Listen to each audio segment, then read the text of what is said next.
Lately, anime studios have been deceiving our expectations. Surely you've also noticed that in all the new anime, regardless of the studio or genre, the first episode is always just amazing.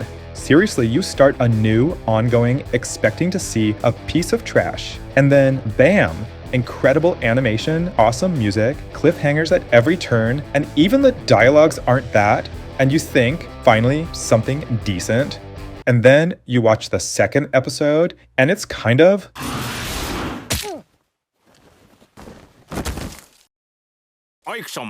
And this has been happening for the past couple of years. I think this trend was unintentionally started by Oshinoko, and that's exactly why I completely ignore ratings on all new titles. But damn, this season is pretty good.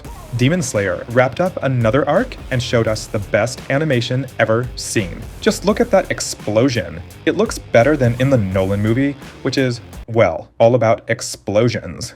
My favorite Russian waifu continues to conquer the internet with her broken Russian. Tower of God finally got a second season. Oshinoko got a second season. And Dear Waifu. So I guess this is going to be interesting.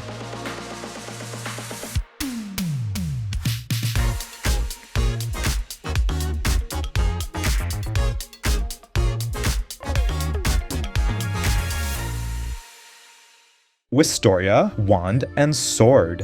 When I watched the first episode, I was blown away by the quality of the animation. But you remember what I said earlier, right? So I waited for a few more episodes and goddamn, it's still amazing. If you think it seems like some kind of budget Harry Potter, just watch a couple of episodes and I promise you'll get hooked. It's a mix of Harry Potter and Black Clover, but this show doesn't disgrace either of the above mentioned. Not a bad start. So, who's next? Oh no. Do you smell that? Well, I won't lie. It really gives off the vibes of 2019. But Days with My Stepsister has its own charm. You don't often see a minute-long scene in anime where people just eat without saying a word. It feels like an experiment, and yes, it's a bit weird at times, but overall, when you start each new episode, you get drawn into this atmosphere of melancholy and everyday life. But looking at the title, I expected something spicier. Emotional, damn it! So far, after 4 episodes, we've been shown absolutely nothing, and the narrative is moving too slowly.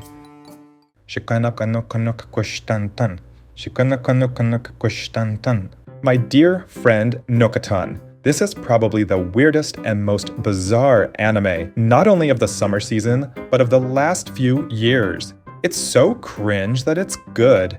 Every time you think they can't surprise you anymore, but something like this happens, and you're like, damn, they recreated the dance of freaking Bully Maguire. What? But looking at this anime, I see that it was made by people who really love their work and creativity. I've never seen so many references in any other anime. It has gone far beyond the anime community, and the song Shikonoko has taken over the internet. Damn, the opening with that song has as many views on YouTube as the teaser trailer for Demon Slayer. Okay, I need to breathe in some sanity.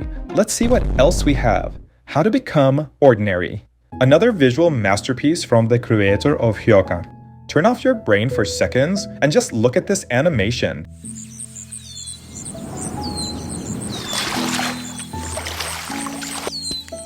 I absolutely love anime that helps you dive into yourself a little and just enjoy watching.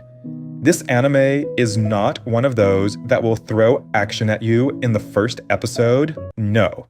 It's a calm piece that slowly picks up pace, gradually giving you bits of interesting information about the characters.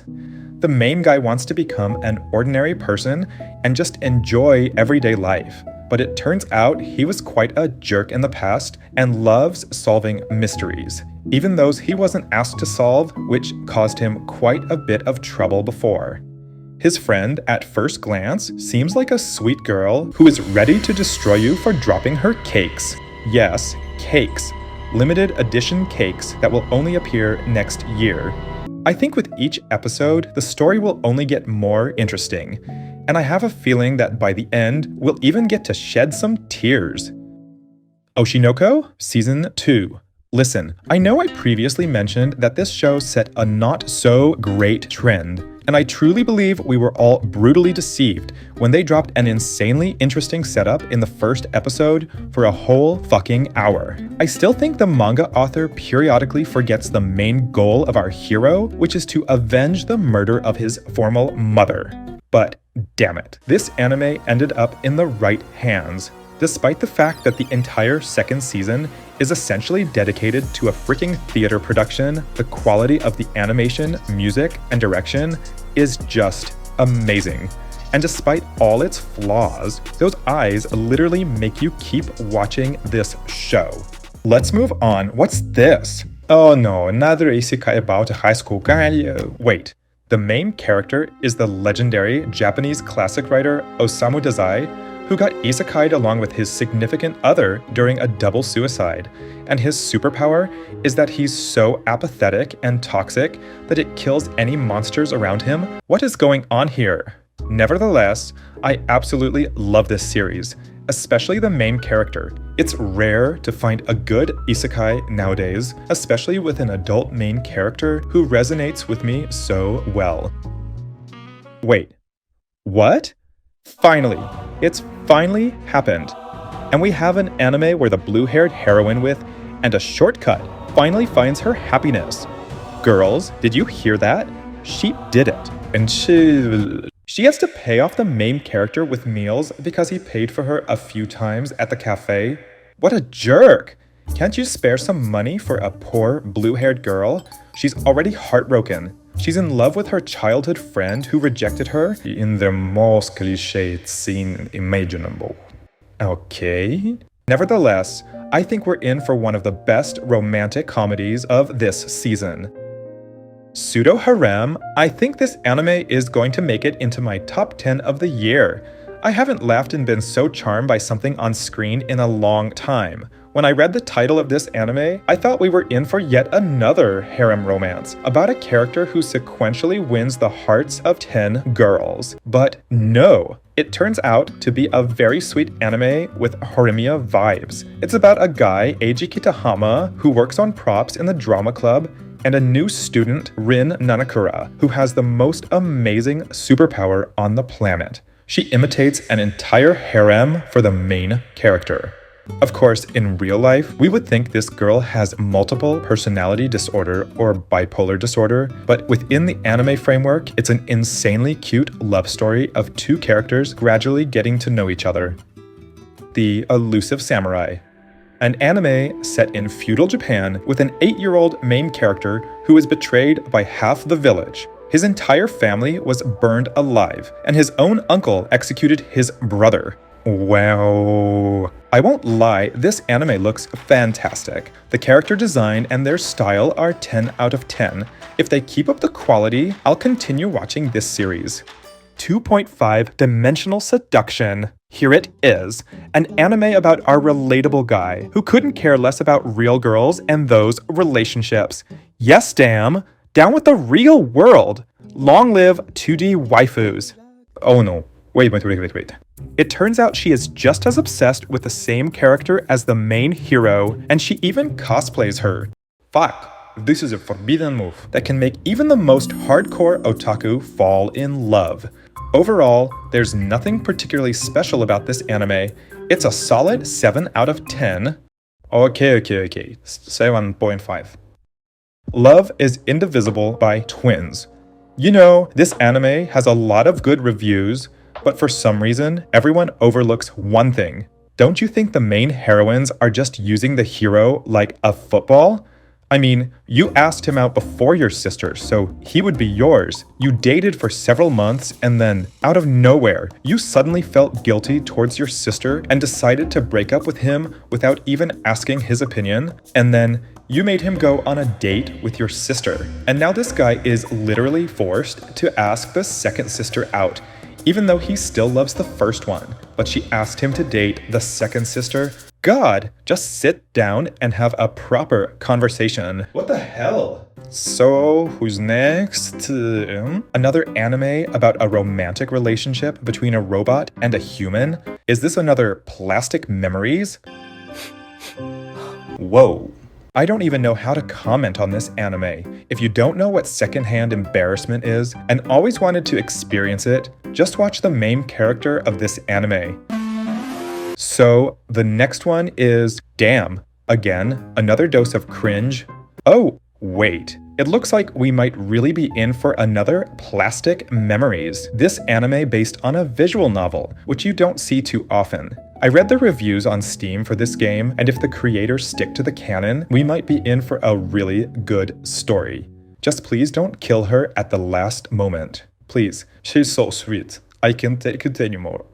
I parry everything. What do you mean I'm the strongest? I'm not even an adventurer yet. God, these titles will drive me crazy someday. An anime about a guy who lost his parents and spent 10 years swinging a sword in the air, and somehow he's now the strongest adventurer? I don't even get surprised anymore. I could understand this concept if he trained like this.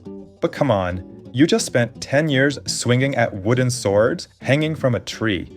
Where's the parrying? Okay, never mind. I'm getting tired. Let's speed up a bit. Nier Automata got a second season. To be honest, I still haven't watched the first season, but judging by the reviews, the second season is just as good as the first. My Hero Academia got a new season. What? Season 7 already? I stopped watching this series around the third season, but now the last chapters of the manga are coming out, and fans are praising the latest season a lot. So I think I'll wait for the manga to finish and read the whole story from the beginning. Raising children while being an adventurer. Oh, another isekai about super strong main character. Oh, wait a second. The main character got transported to another world and found 2 twins there, and now he's gonna raise them as his own children. And these twins are super high level and become adventurers too? Okay. Isekai Suicide Squad. I had some expectations for this anime, but in short, they were not met. In the end, we got another cookie-cutter isekai, only with Harley Quinn and a couple of other DC characters in the lead roles. The strongest magician in the Demon Lord's army was a human. You know, this anime could have been really good, but the total lack of budget is painfully obvious. Too obvious. I dropped this anime after the second episode and probably won't go back to it. Well, saying in the title that I watched all the anime of the summer season was a bit of a lie, but I tried to gather the most interesting ones that caught my attention, whether a little or a lot. Thank you for watching this video till the end. Please rate it with like or dislike. In this way I can understand if I'm moving in the right direction. Also write a comment which anime do you like the most in this season. I am really interested to know about your opinion. Thank you again for watching. Matane.